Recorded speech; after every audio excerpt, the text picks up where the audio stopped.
will it. He will.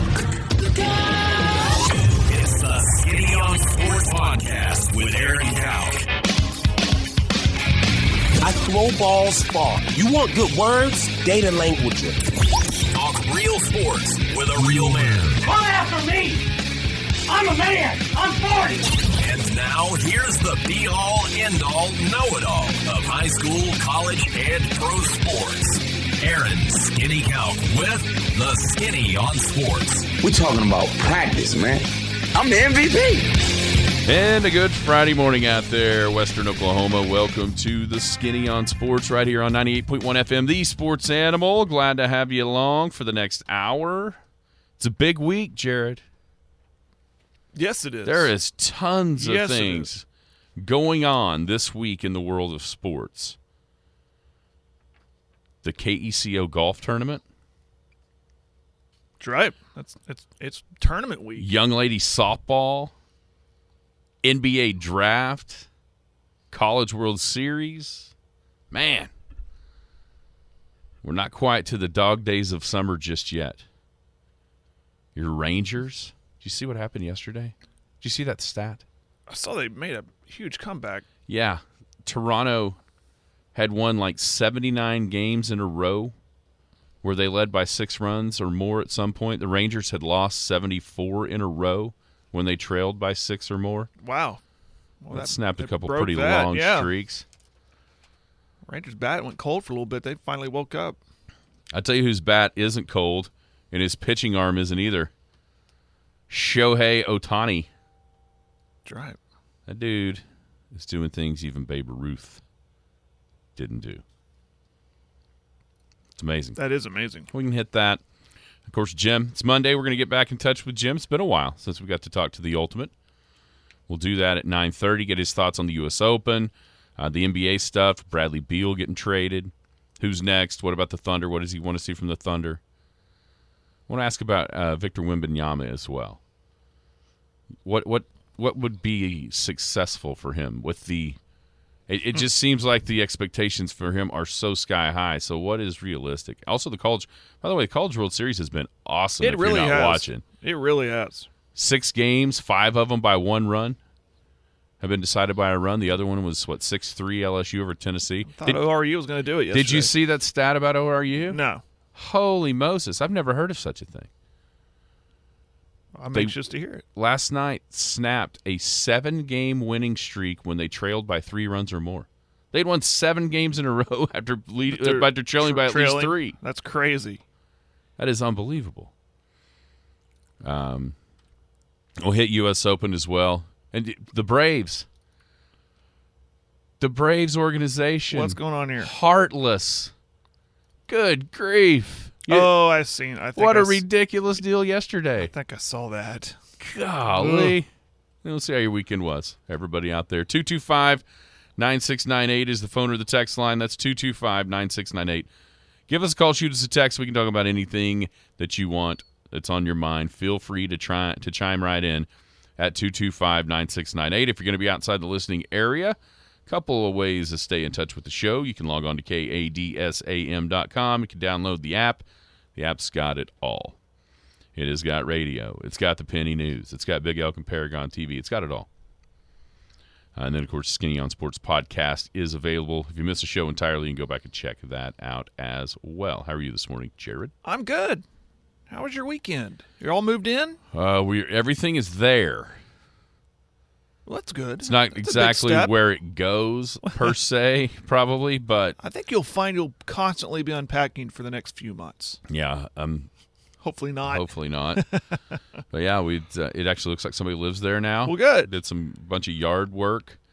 We had Kara's cousin and her husband came out on Saturday from Mustang area, and they helped immensely to kind of, because I'll be honest with you, I don't really know. There's kind of an art to shaping a lot of those landscaping bushes. Yeah. They have had a lot of experience with this, so they kind of gave us a blueprint on how to do this. Yeah.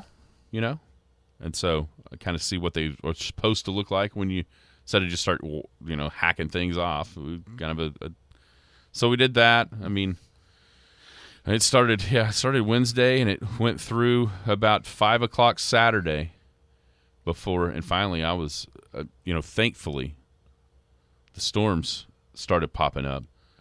And so they were like, we better go. And I was like, yeah, are you sure? Yeah, you better get ahead of those, though. Like, can we finally stop working? But no, it was we had lots of help. We appreciate everybody. And, yeah, we're great. We're getting there. Great. We're definitely getting there. How was your weekend? It was good. Real good. Didn't do a lot. Went to, when you mentioned yard work, I finally got on the mower. Was able to have enough time to mow the entire lawn. Oh, my goodness. I'd go over about 3 times. Yeah. It was rough. But now got that done. Me and my kid went to a movie. Hung out Saturday night. Had a storm watch party, basically. Just hung out in the back porch. It wasn't crazy when it came through, at least where I was at, over at Canute. You can just sit in the backyard or underneath the porch, and it was fine. And yesterday, just had a nice Father's Day. It was a pool day. Sat in my mother-in-law's backyard. Watched a lot of the golf. Actually took a nap outside. It was so pretty outside. Got in the pool and cooked some food. Just really good Father's Day. Good Father's Day. Good weekend. Very good. And now we're about to hit it hard this week. Yeah, it's going to be like every night there's something. There's something going on. Of course, we're getting ready for the big golf tournament. And that'll keep us busy all week and keep us hooked up on Friday and Saturday, and looking forward to it. Golf tournament. I was looking for the bracket. Looks like somebody somewhere in the state of Oklahoma lost power. Unable to submit. Yeah, we actually had a bracket. They actually got one out there. And, of course, once I send it to all my friends and family that would like to attend, they say, oh, wait, we got to redo it. And I get it. I mean, you can't blame somebody who didn't have power and they couldn't get it there. So I've been anxiously clicking refresh all morning, hoping that something I saw will that come out. that posted sometime. Of course, we're talking about state softball. State softball for the young ladies. Yep, over at Clinton and Weatherford. I saw that posted on the OK Kids website. Sometime Monday morning. Yeah. Well, here we are. It's a little bit later than right now. So that'll be good. That'll be something we can look forward to this week. You mentioned the golf tournament, the draft. Man, there's just lots of fun stuff. There's a lot. It was Father's Day yesterday, and the Atlanta Braves looked like they were going to have something kind of cool for Father's Day. Right. Charlie Culbertson was his dad was going to throw out the opening pitch. Father's Day makes sense. For Father's Day. Right. Son on the team. This will be fun. Yeah. And then yesterday morning, all those plans went right down the tubes when the Braves designated Charlie Culbertson for assignment. That's cold, man. I mean, it's one thing. It's so cold. It's one thing, like, if your dad was going to be there to watch you pitch. That'd be pretty bad. That'd stink.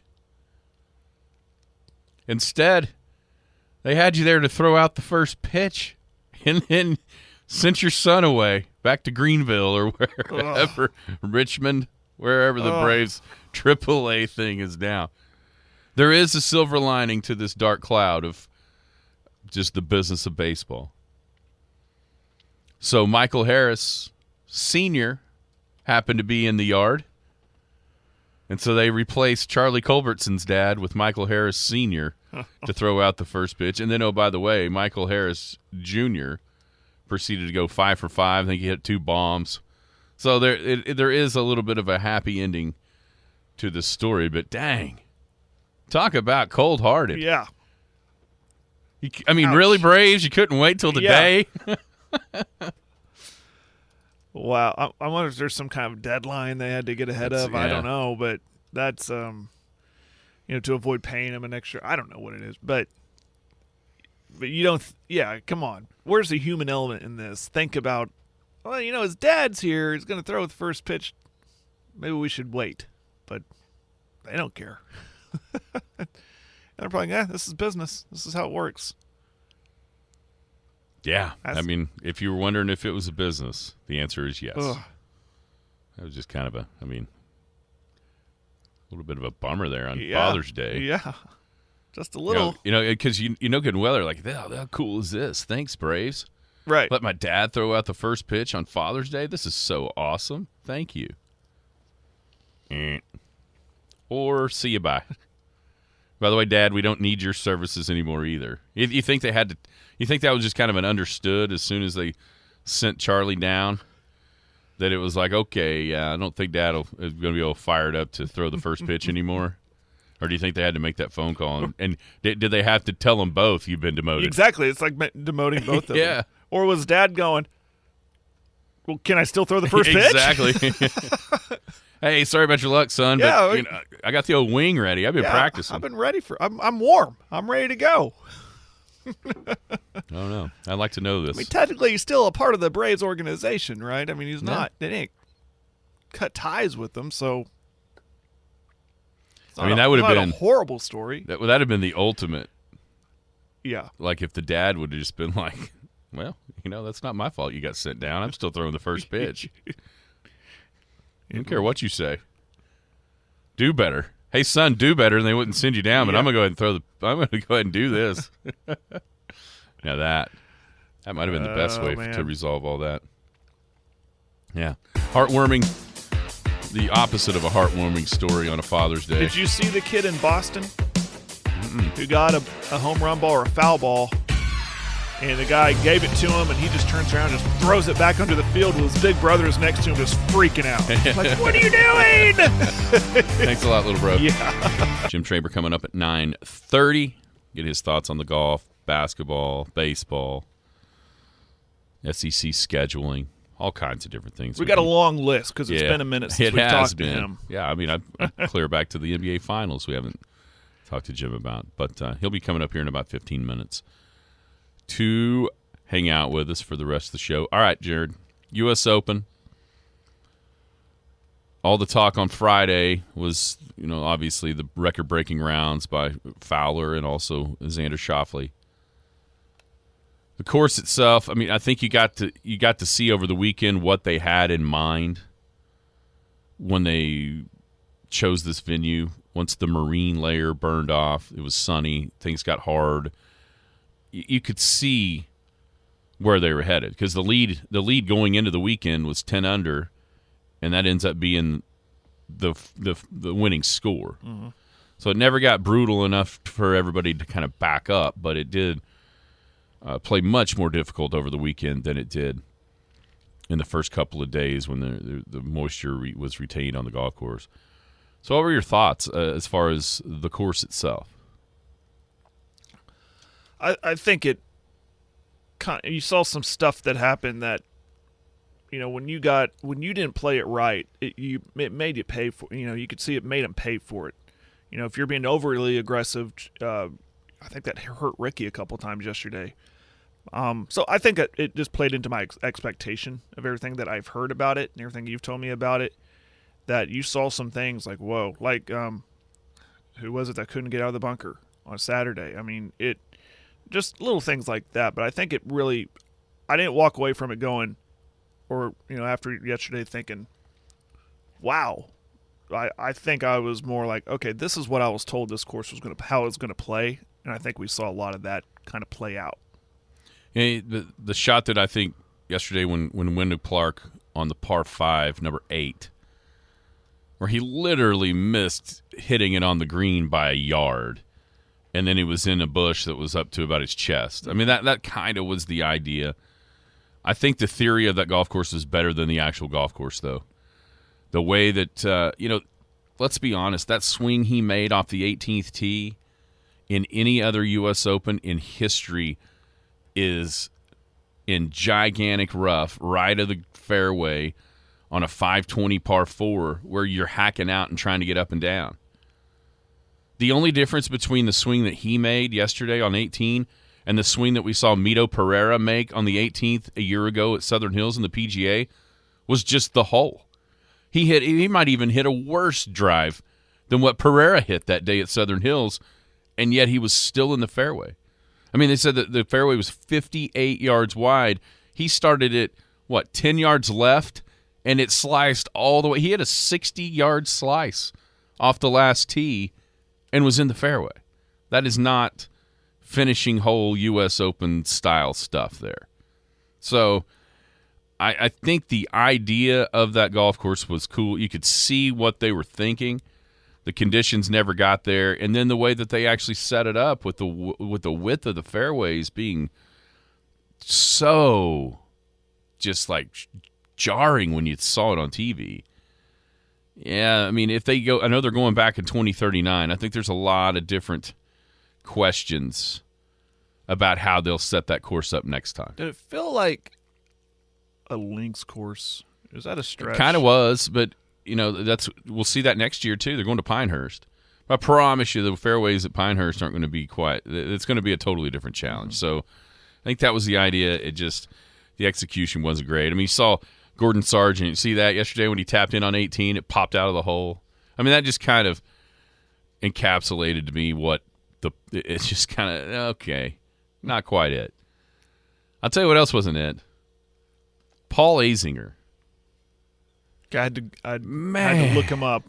I don't pay attention to names so he's an analyst. He's the lead analyst with Dan Hicks. Of course, Dan Hicks is kind of more your play-by-play guy.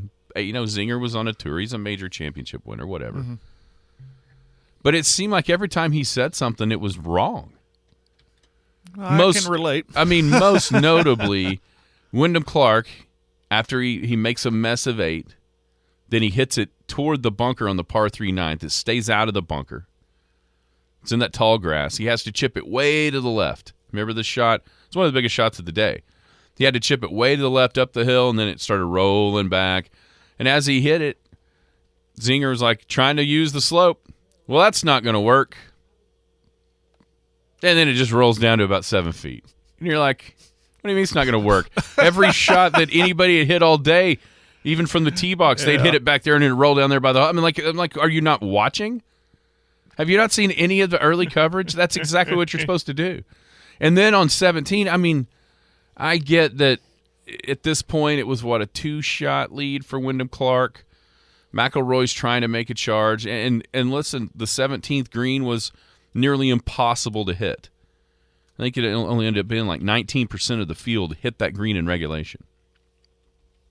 And Rory drives it into the wrong fairway, which was a good break. And then he hits he hits an iron shot, and it lands kind of by the hole. And, Azinger's going, he's the only player in the world that can hit that high and soft. Zinger, the ball didn't go on the green.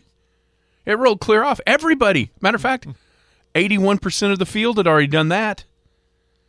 Landing it on the green and watching it roll off. And then the very next group, Ricky Fowler hit basically not from the same spot, but kind of the same shot. He got her to hold on the green. So it turned out, you know what, Rory isn't the only one that can do that. Everybody in the field can do it. Except for Ricky, he actually hit the green. Just different stuff. And you're just like, man, where is Johnny Miller when you need him? Yeah. Speaking of bad announcing, but before we'll come back to golf. Did you see the ORU TCU game? Oh, Carl Ravitch. That was blew it. He blew it. Walk-off home run. It's top of the ninth, Carl. He said that. I was watching that. He said that. I'm looking. I was at my desk. He said, I looked up. It's like, this game's not over. What are you talking about? That's a bad break for Carl. All right, so Wyndham Clark, I think going into Sunday, most people, if they had a rooting interest, it was not him. With the names that were around him on the leaderboard. Oh, no. Ricky, Rory, Scotty Scheffler. Then you go a little bit back further to DJ. There were some huge names on that leaderboard. But, man, he fought them off, and sure, he bobbled down the stretch just a little bit to make it more interesting. But, gosh, I was completely impressed by the way that Wyndham Clark handled that situation. His best finish in a major before yesterday was tied 75th. It was only the 7th time he teed it up in a major. And for him to go head-to-head with those guys, I thought that was incredibly impressive by him. Yeah, it was very cool. It was very cool. He had a little help, to get where because of other guys not playing so well. But to stay right there and to have that, you could fold when you're going up against those guys. When Rory's right there, and, of course, Ricky starting with him or how his day started. hats off to Clark. Now, I just question, is this his arrival? Is he always going to be a contender, or is this just a flash in the pan? I don't know. So he won at Charlotte about a month ago, the Wells Fargo. Now he wins the U.S. Open. Yeah, I actually have that question for Jim. Is this more like Gary Woodland or more like Jordan Spieth? Is he going to win more than one major, or is this just kind of his day? I personally believe that the biggest shot of the entire tournament actually happened Saturday. And it was him making that putt on 18 for birdie to get himself into that final pairing with Ricky Fowler. Because those guys were both OSU guys. I realize Clark ended up at Oregon. Right. But in a lot of ways, Wyndham Clark's idol is Ricky Fowler. And they know each other. They're buddies. Of course, how many times do we have to hear they were putting with the exact same putter? That storyline was pretty cringe and pretty over it quickly. But the comfortability factor, I think, for him in that situation the first time, a lot of people are going to point to the fairway wood he hit on 14, the par 5, to sneak it up there on the green, which was an incredible shot. But to me, I think that putt on 18 the night before to get him into the final pairing with Ricky Fowler was one of those things that really went a long ways to helping him win that golf tournament. Yeah.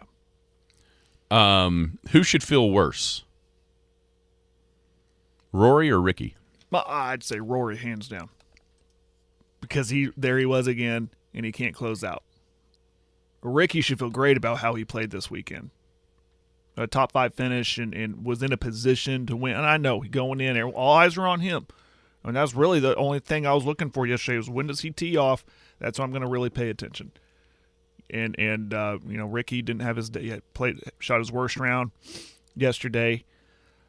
But he's on a comeback. And this is I think that's a great statement for him. He's letting the golf world know, okay, I'm climbing my way back into contention and trying to win one of these things. And he'll get one. I think he will eventually. But Rory should feel worse because he's low-hanging fruit for him, again, that he cannot grasp. Listen, it was really reminiscent of what happened at St. Andrews last summer, where he just couldn't make a putt.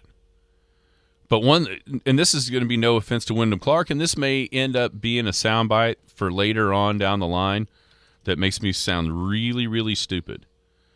But at least in this point, I won't make it a promo. Go ahead and say it. But in this point in their careers, if you're Rory McIlroy, and no offense to Wyndham Clark, but if you're Rory McIlroy, you have to put that one away.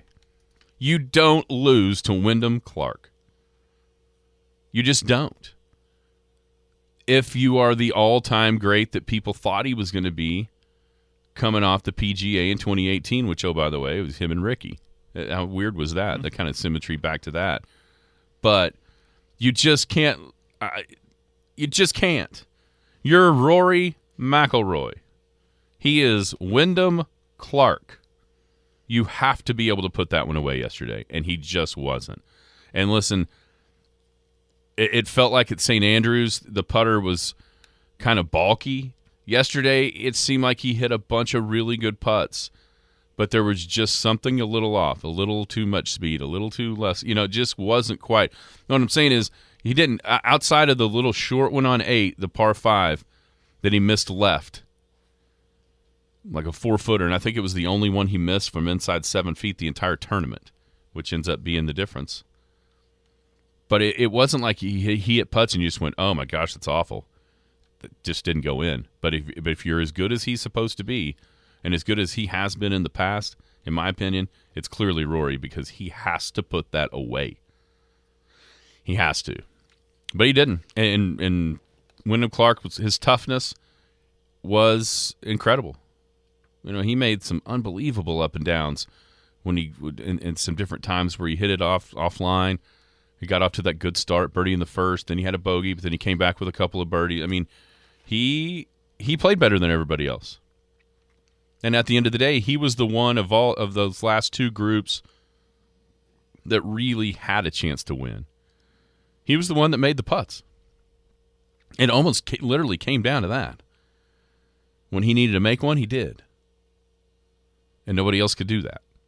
And that's why Wyndham Clark is your 123rd U.S. Open champ. I feel so. I think the golf world. It's not often where you find people rooting for somebody over Rory McIlroy, because I think Rory's pretty popular. But there is no doubt in my mind. Now, of course, and it didn't just because it was in California. I think it made it even more so. But I don't think it mattered where that tournament was going to be played, at least in the United States. You could feel how much people really like Ricky Fowler. Yeah. He is an absolute fan favorite. And I thought he handled what happened yesterday with so much class and so much grace. It had to have been crushing. Because as much as, I think Rory's the answer to that question, the lingering thing for Ricky's going to be, okay, I'm coming back, and he's still young, but how many more great chances like that am I going to have? Right. So that's the one part where maybe Ricky is, that would be the reason why he could be the answer to that question. Just because, you feel like, heck, Rory McIlroy's been top 5 in like 6 straight U.S. Opens. Yeah. But you just don't know how many more Ricky's going to play that well and have that good a chance. Because think about what happened on Saturday. Jeremy's brought this up on the text line. Teeing off on number 18, Ricky Fowler had a 2-shot lead going into the last hole on Saturday afternoon. And then by the time they got to like number 5, he was 4 behind. How fast it happened. And from the very first tee shot yesterday, it was like Ricky was out of sorts. He blew it way right. Really didn't even hit that good a pitch. Back to the fairway, just barely got there. It felt like he was just a little bit off. And I'm sure he hadn't been in that situation in years. In a tournament, much less a major. And so you were hoping it wouldn't happen, right? But you can understand it and kind of feel like, this may not be Ricky's day as bad as everybody wanted it to be. Right. Well, I just remember it wasn't that long ago people were saying, what happened to Ricky? Where's Ricky? Well, I guess that's it. Fowler had a great career. He's just going to be that guy. He'll be at tournaments, but he will never be a contender again. And kudos to him for making necessary changes, his swing, everything, just to get back. And that's why I say he should feel very proud, very happy about how he played this weekend, even though it ended in a top 5 finish. But, he was going into Sunday with a chance to win, and he's got to feel good about that. Now, if it's a continuing thing like a Rory thing, that's that's when that answer switches. But I'm happy for him. I'll be honest with you, I was never a Ricky fan. I thought he was too brash for my taste. But even that's kind of gone away. He seems like more of a business approach. Let's play golf and win these things. And I expect him to be contending for the next few, I hope. I think he will too. You're just talking your ear off. Hey, Skinny on Sports. We got a show to do. Hey, we hadn't talked in a while. Joining us now is the voice that you hear right here on these airways at 2 o'clock. It is the ultimate Jim Traber. Jim, how are you? I'm okay. I'm sorry. Yeah, we were talking a lot. I got to tell you, Jared, I'm not going to be here a lot in the next month or so. I got a lot of things happening, and I'm having 3 weeks from today, I'm having that big surgery. So, I'm not going to be able to talk to you guys a whole bunch here soon. So, well, darn. I apologize. Well, I hope the surgery isn't. I heard about that. I didn't want to ask you about it, but hopefully it's not a big deal. It's just a necessary thing. You gonna be okay? It's a big deal. It's very, very big. Well, we'll be praying. Necessary. We'll be praying. Thank you. I need it very much. Yeah. And I'll be coming out your way tomorrow, though. It's that stupid traffic on I-40. It's dumb. Jeez, Christmas. I've never seen so many clueless drivers in my life. It is an absolute mess. So I told you that when we came up, we went up there for a baseball tournament. I guess it was Memorial Day weekend, and we were going Saturday, but we were going east. And at that point, there wasn't anything happening on the east side. And then we got to about El Reno and looked over, and I thought, oh, my gosh, that's like 6 miles of backed-up traffic. And one of the guys, his son plays, he's the high school baseball coach here, and his son plays with mine. And he said, oh, yeah. When we go back, you have to go through El Reno, around to Calumet, and then you miss every bit of it. And that's the best way to go. So north there at Country Club, and then go up to 66, and then go across to Calumet and come back down. That's right. Yeah. So you'll go to Country Club Road. It'll dead end. You'll have to turn back west. You'll go out by the prison. there's actually an exit to get on out there at the prison, but it's closed right now. So before you get to that, you kind of veer. The road curves left, and then you got to get off and go back to the right to Calumet. And then once you get to Calumet, you can get on the interstate right there, and it's smooth sailing out to the west from there. Why don't you just go get them? Just go get them, Aaron, and just drive. Well, them that's That what sounds- I had. That sounds like I could end up in the prison. There's going to be a sign that says Fort Reno, and that's where you make sure and just kind of the road curves left, and you just take the one little turn to the right, and you'll be on the old 66. It'll seem like an access road that's about, I don't know, half a mile or 3/4 of a mile off the interstate, and you'll just go there for about 4 miles, and then you get to the Calumet exit, and bam, right back on. Good. You don't have to mess I'm with any doing of it. that I'm going stuff. to do it. I appreciate it because that was horrible last time. I hate being late for shows. Hey, let me tell you this before we talk about anything today. You know what we need? Just real quick. How many times in our lifetime, and now I'm older than both you guys, and then obviously, Jared, you're the youngest, but how many times in our lifetimes, fellas, have we been able to say that there is a possibility that we are watching the greatest player ever to play a sport? And by the way, this is a tricky question because I'm going to tell you that in my lifetime, I have seen the greatest player ever in hockey, and it's not even close. I have seen the greatest basketball player of all time. Football is very hard because of all the different positions. But I think, guys, we possibly are watching the greatest baseball player of all time in Ohtani. Do you understand that? And if he was an American and would have played here, I think we looked the other day, he had played, 5 or 6 years in Japan. This guy, fellas, is unbelievable. Absolutely unbelievable. He is leading his team in every single hitting and pitching category. Do you know that, Skinny? Every one. I mean, this guy is unbelievable. And by the way, he went deep again. He's just.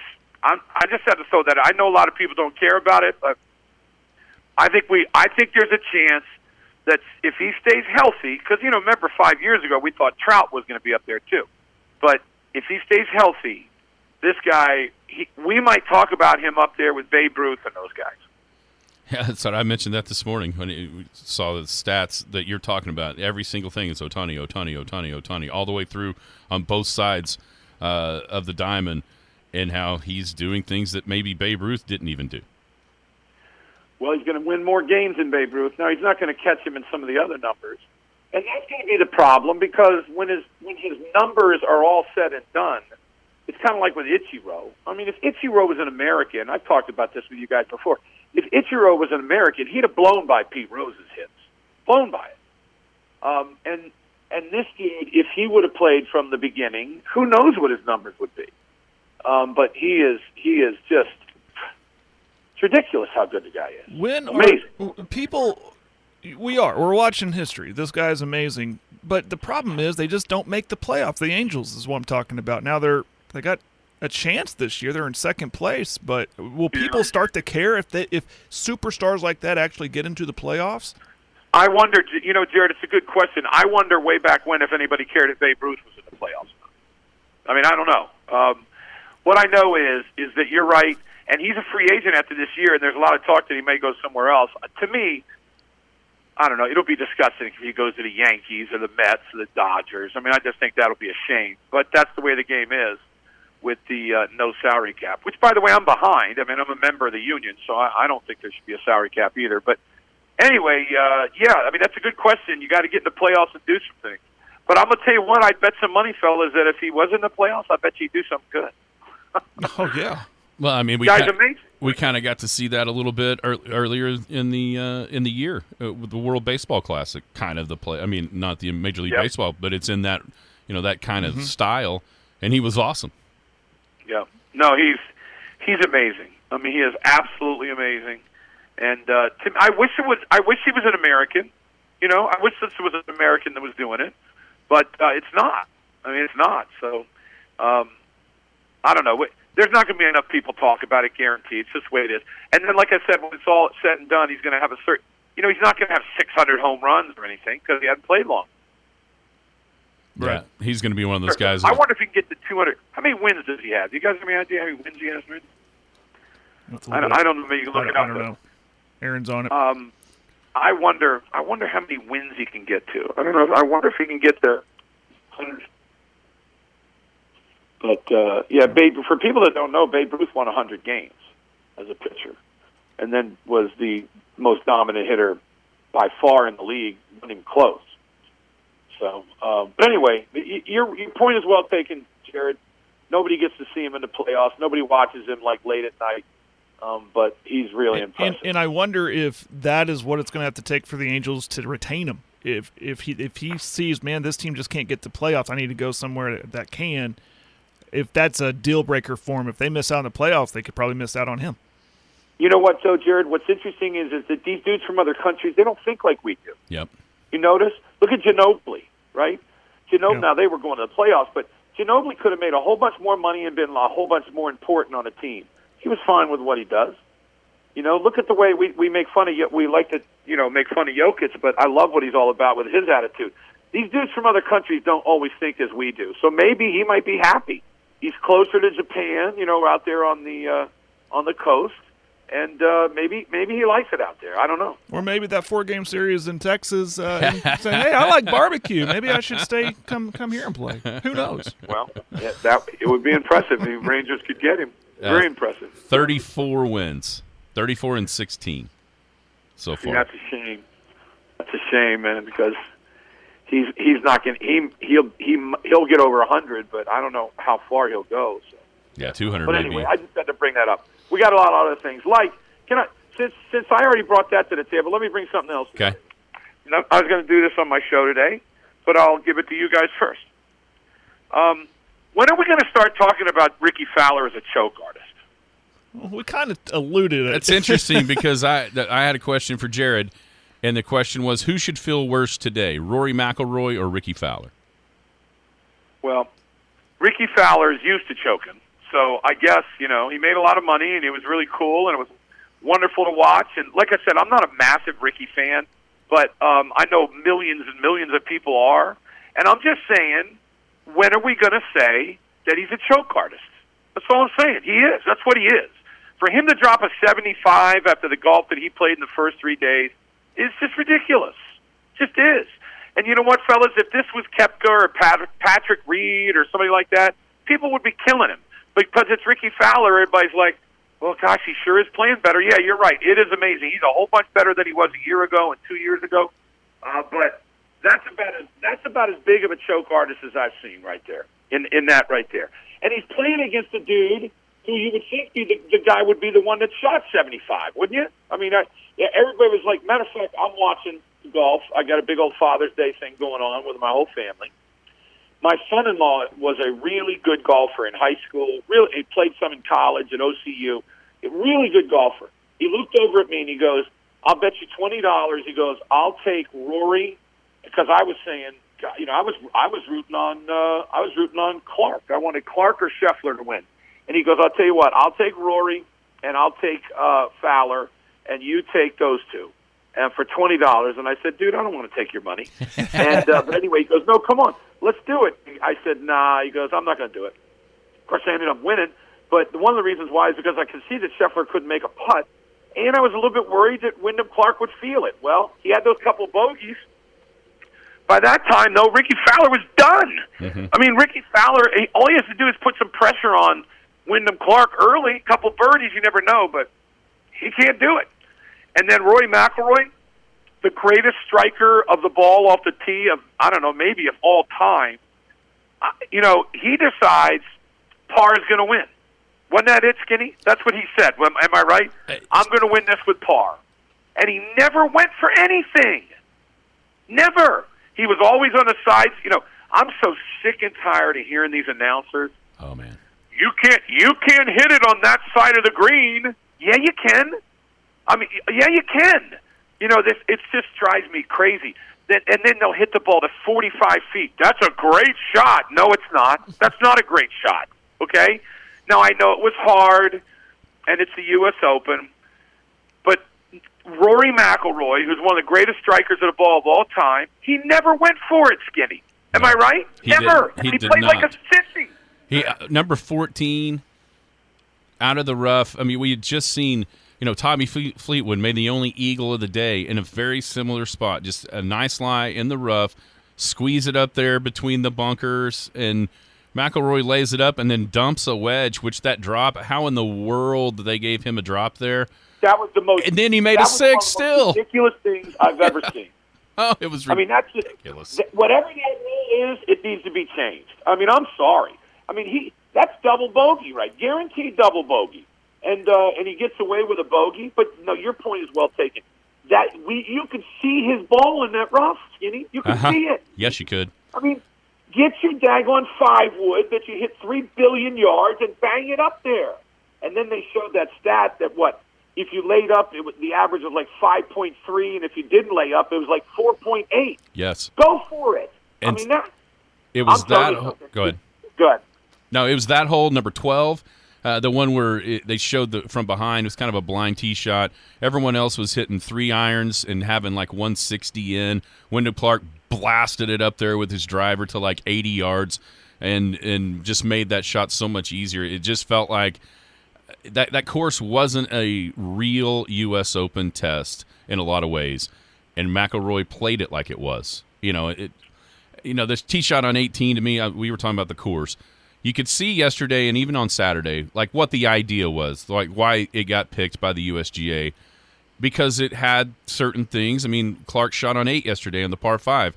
It was a yard from being an easy 2-putt birdie. Instead, he was in that tree right by the green where you end up making a 6. But they didn't execute it well. Wyndham Clark's tee shot on number 18 was worse than Mito Pereira's at Southern Hills last year. The only difference was the 18th fairway was 60 yards wide. Yeah. He hit like a 70-yard slice and was still in the fairway. No, I agree. The fairways were too long. And by the way, it got better. I ripped them to shreds after day one, but they made it better as it went on, got a little bit harder and everything like that. So, 10 under is not a horrific score. It's too high for me for a U.S. Open. I want 5 under. I don't want – and every single day there were less people under par, so it got better. But you're right, the fairways were way too big. But Rory, if I'm a Rory fan, I'm disgusted with him today. Oh, yeah. He walked in to that place out of his car, and he said to his caddy, shoot par today and we're going to win. That's what he did, fellas. He said, we shoot par today, we're going to win. I got to tell you, that is such a weak attitude for a dude that hits it that well. At one point, I don't know the rest of the day, but at one point he was 12 of 13 in greens in regulation. 12 of 13. You know what that means? It means you're hitting it well, but you know what it also means? You're going for the fat parts of the green, right, Skinny? That's right. That's what you're doing. And I'm sorry, man. There's a couple holes there. When you've got a wedge in your hand, 8 times out of 10, when you're a Rory McIlroy, you should be going for the pin. I'm sorry. Now, when I say go for the pin, okay, if you hit it a little bit left, you're in big trouble. Then try to hit it 10 feet right, not 45 feet right. And then the announcers just drive me crazy. I'm telling you, it's getting ridiculous. The announcers are by far the worst of anywhere. Azinger, oh my gosh, man. And I think the dude's really good at what he does, but I've never seen people stick up for people so bad. Every once in a while, at least Azinger said, that's not the shot they wanted. No, it was a horrible shot. That's what it was. That's not the shot they wanted. Oh, really? You mean they weren't playing for an 80-foot putt? So I think Rory, I don't know.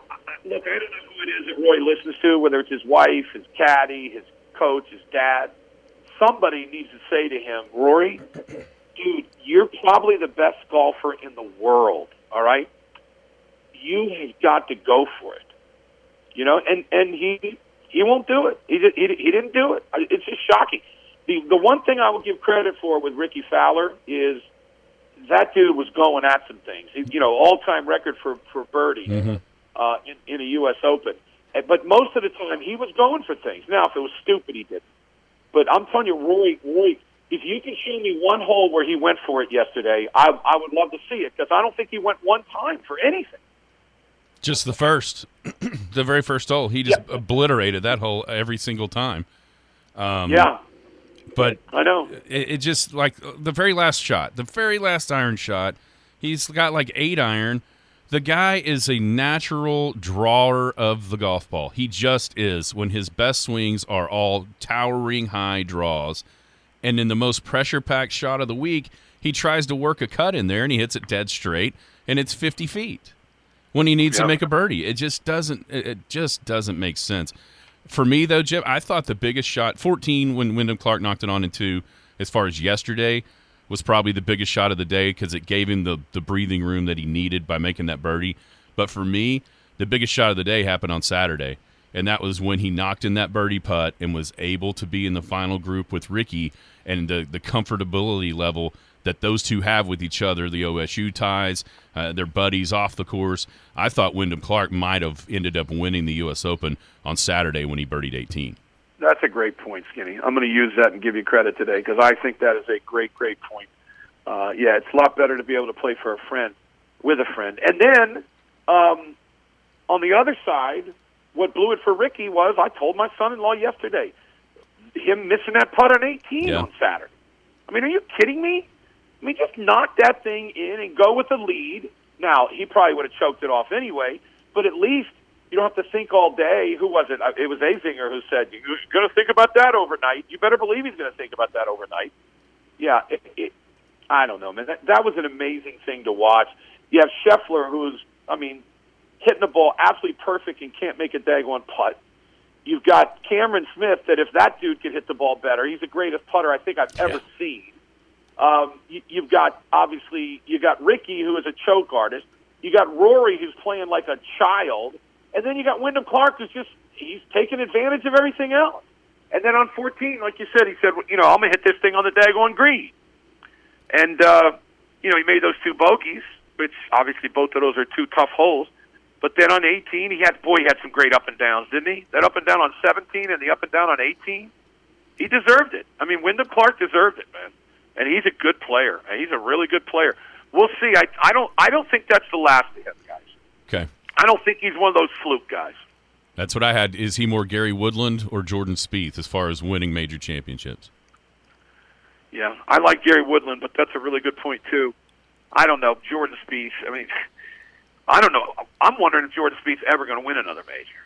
I don't know.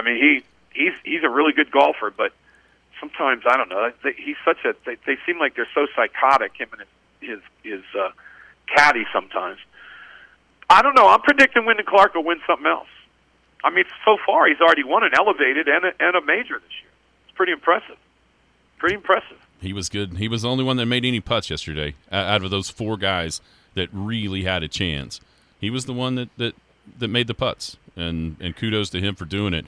Because, by the way, I'm going to give it up to Koepka for being truthful about the course too. Yeah, Koepka, Hovland, Fitzpatrick. There's a bunch of them that were like, "Yeah." I didn't see. I didn't see a lot more. What did Hovland say? Hovland said it's not that great a golf course. He said it's got some good holes. It has 0 great ones. Wow, interesting. Well, look, I don't know. Did you guys hear Derek Freeman on? Yes. This week. Yes, that was great. Obviously be the member there and everything, and it sounds like it would be really cool, Skinny, to be a member there, would it not? That would be, 36 holes, and obviously a great golf course. But does that mean that it's a U.S. Open course? No, they took a chance. They went away from what they normally go to. Next year, they're going back to Pinehurst. Yep. We'll go ahead. Next year we'll see a U.S. Open course, right? Next year. Yeah, we'll see a U.S. Open course. 5 in a row. I think it's like Pinehurst, Oakmont, Pebble, Wingfoot, and Shinnecock. I think are the next 5.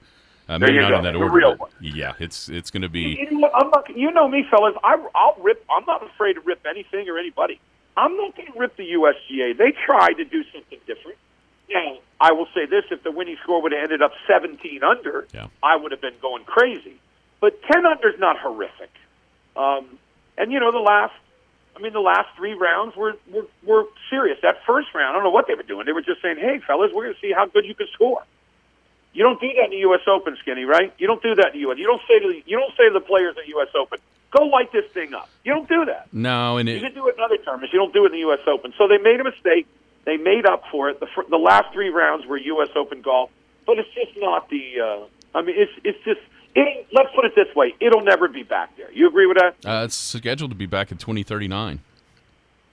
Well, I think I'll be dead by then. Hopefully so they'll change the setup a little bit. And the problem for that U.S. Open is what we'll see here in about a month.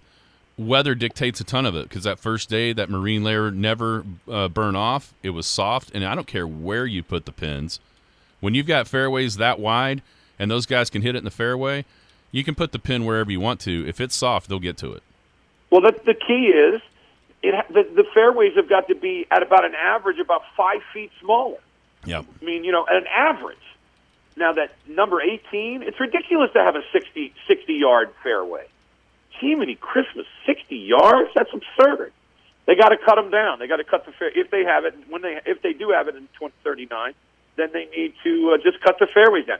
You cut those fairways down by an average of about 5 to 8 yards, and then the winner of that thing will be 6 under, and it'll be cool.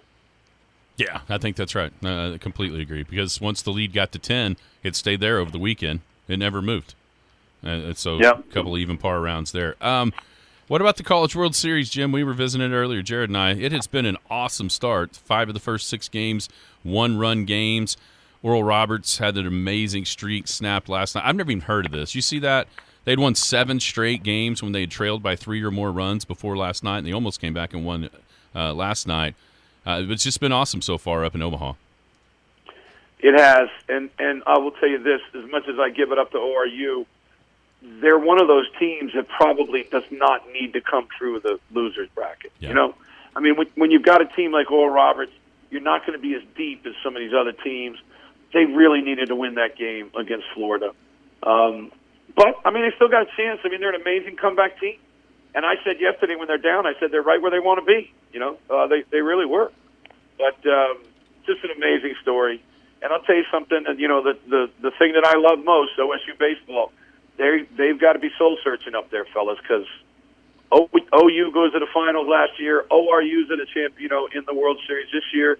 They got to figure some things out up there. Doesn't look good to be the only school in the state that hasn't been to the World Series. Yeah, no, it doesn't look good. I know we're limited on time. I want to get your quick thoughts about the NBA draft and what you think the Thunder should do. I love the kid from Central Florida, Hendricks. That's his name, isn't it? Hendricks? Yeah. I think he's probably the best one. And I think they need to trade up. They're in a tough situation because they're at number 12, and I think all the players that they really like are going to be from like 7 to 10. So just get rid of some of these ridiculous picks that you have that you're never going to use, and move up and get the guy that you want. That's what I'd like to see. I like Grady Dick from Kansas, but I think the Hendricks kid might be a little bit better, maybe athletically, defensively as well. So that's the ticket. That's what I'd like to see him do, and we'll see. We will see. And what about the Bradley Beal trade? Is this another one of those deals of let's get as many players together even though they don't fit and it's not going to work? What do you think? Feels like that, especially after a team like Denver who's built through the draft and smart acquisitions elsewhere, but they're not a super team. They are a really good player and really well built. I thought we were going away from the super team. So it feels like they're just trying to make puzzle pieces work here that don't fit. Phoenix, that is. Yeah, it's going to be interesting about Ayton. What's he going? Is he going to care? I mean, now that Monty is gone, is he going to be cool with what's his name, Vogel? I don't know, man. I just know that Denver's not going anywhere. That's what I know, and we'll see where Chris Paul goes. Who would you take right now, Russell Westbrook or Chris Paul? Oh my gosh, that's a great question. Honestly, probably Russell because I think he'd play. But that might be a bad thing if he does play. It's interesting. It really is. It's. I'm not giving it up to myself, but it really is a great question because I don't know how much Chris Paul has left. I know Westbrook has stuff left, right? We know that, but is some of it left? I mean, he really did some nice things for the Clippers. I mean, there's no doubt about it. Interesting enough, will the Clippers keep him? You would think they would, right? If they could. But they might get a choice. They might get to make this choice though, because it sounds like Washington's just going to release Chris Paul, and the Clippers have been kind of one of those places. We may get to see this choice made in real time. Russell Westbrook versus Chris Paul from the Clippers. If I'm Chris Paul, I'm doing everything I can to get to Boston. I just think he is a perfect fit for the Celtics and what they need. And also a team where he doesn't have to play a whole bunch. You know, he's 15, 20 minutes a game is about all you need out of him in the regular season to keep him somewhat fresh to make a postseason run. What about Miami? Yeah, with or without Dame, that would work. It seems like that's kind of cool. I think Boston would be good for him. Mm-hmm. If Chris Paul accepts what he is, then great. You know, if he does that, you're right. He's about a 15-minute guy. And Westbrook's not a whole bunch more minute-wise. Well, if you're a team that's trying to win. It sure is interesting because those two guys have kind of been – they've been different their whole careers, but they've been playing around the same time, and it's been a comparison that's been made forever. Like, I mean, how many people who didn't go, golly, if this Thunder team had Chris Paul instead of Russell Westbrook back in the those early years, would this be better off? You know what I mean? They've always kind of been no doubt. Listen, guys, right now is the only time, 2023, that I would even consider taking Westbrook over Chris Paul. Okay? Ever. But I'm going to tell you, I think I might take him right now. I mean, if he's accepting of his role. Right. You know, if he goes back to he wants to, pair it up, then no, I don't want any part of it. But right now, if both of them said, I will accept my role, I think I'd probably take Westbrook over Chris Paul right now because I just think Chris Paul's close to being done. But any other year, it would have been Chris Paul. So who's next to move, you think? Last question. We see Bill leaving. Who's the next one? Is it Dame? Is it Kyrie? Klay Thompson? I've heard some rumors about him maybe being out of there in Golden State. So who is the next one to move? I think it's Kyrie. I don't know. This Dame Lillard thing is so weird up there. He loves it there. They love him. It's one of those deals where I think he just wants to stay.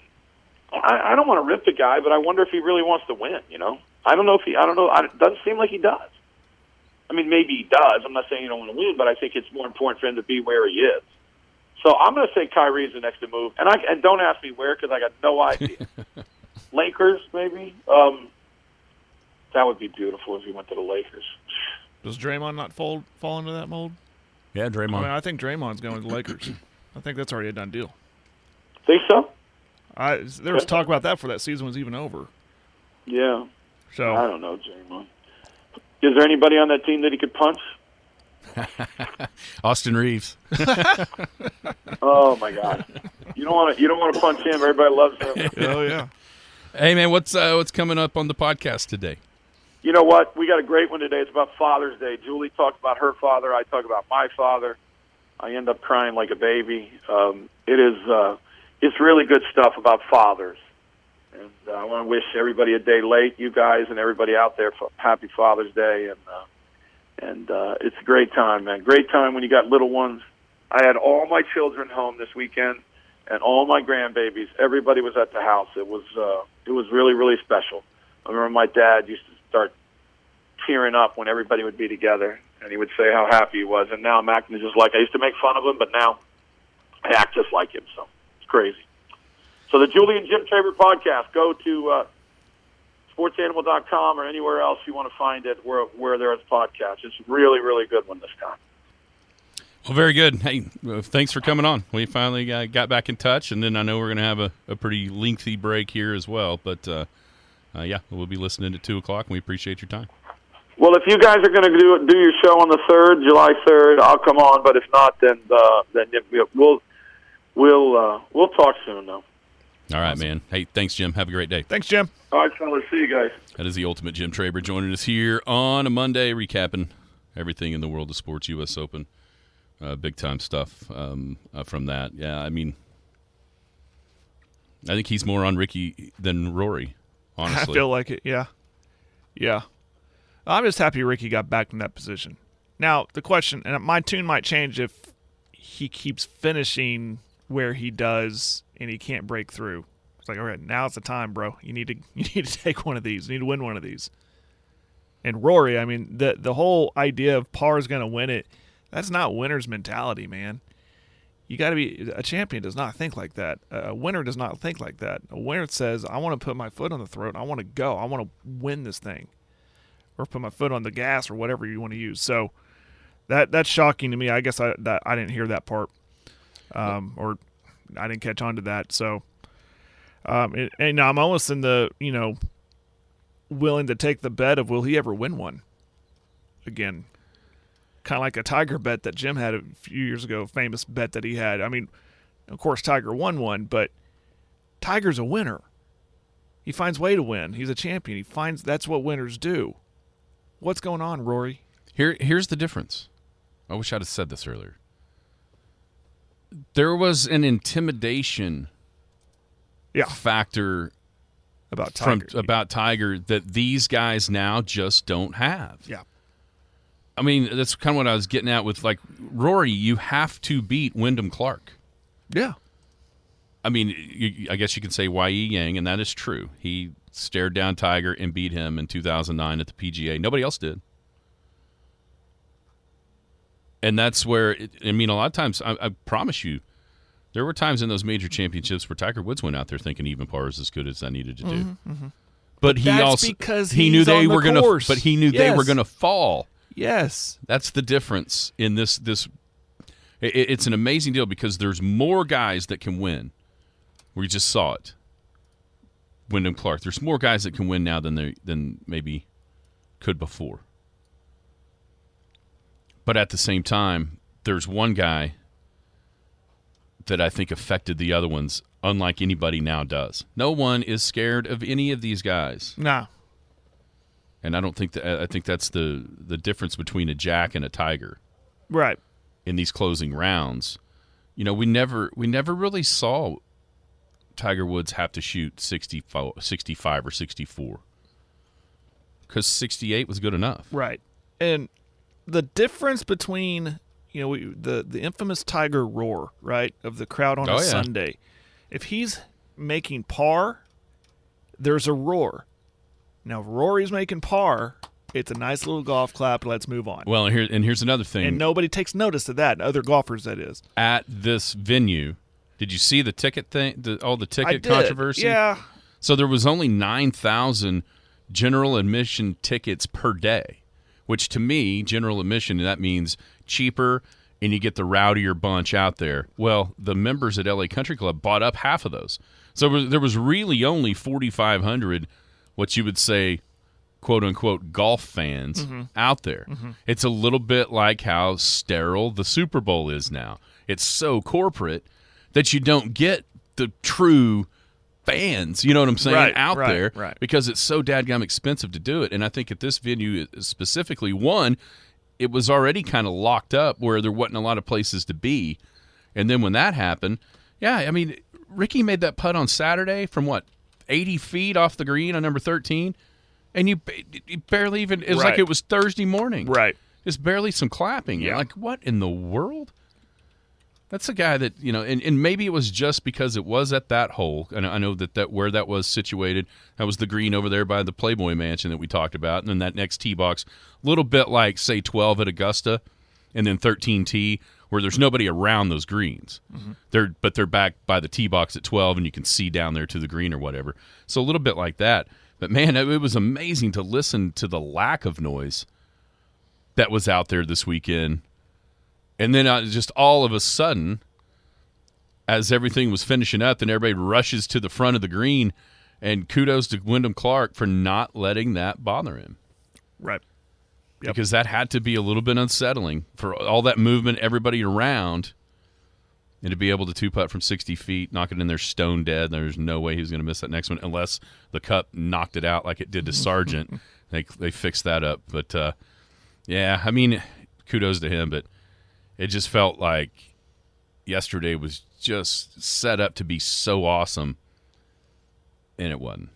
Right. And a big part of that was Ricky falling down, I think. I think that was a big part. Big We part would of have it. preferred a little bit more drama. Even if it was Ricky and Wyndham Clark, I think most people wanted that, and instead they got Rory, who was just kind of trying to limp it in. Yep.